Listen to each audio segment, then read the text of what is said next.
पुढची बातमी भंडारा गोंदियामधून। भंडारा गोंदियामध्ये काँग्रेसचे उमेदवार प्रशांत पडोळे हे विजयी झालेत। मवियाच्या कार्यकर्त्यांमध्ये त्यामुळे उत्साहाचं वातावरण निर्माण झालंय।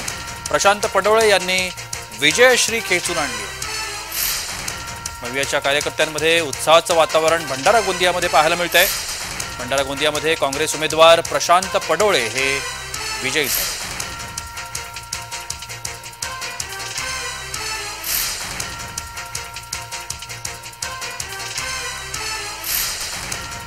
प्रशांत पडोळे यांच्याशी बातचीत केली आमच्या भंडारा गोंदियाच्या प्रतिनिधीनं। आपण पाहू।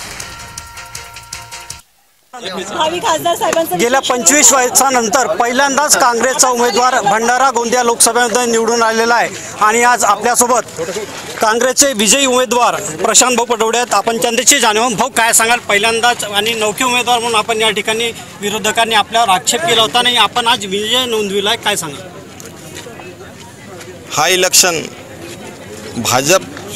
भाजपच्या तानाशाहीच्या सरकारच्या विरोधात लोकांनी आपल्या हातामध्ये घेतलेला होता आणि हा माझा विजय नसून लोकांचा विजय आहे, प्रत्येक माणसाचा विजय आहे। मी इथं खासदार नसून या भंडारा आणि गोंदिया जिल्ह्यातील प्रत्येक व्यक्ती हा खासदार आहे। माननीय नानाभाऊ काकाजी यांच्या मार्गदर्शनात आपण हा इलेक्शन लढवलेला होता आणि येणाऱ्या काळामध्ये हा बदल आहे।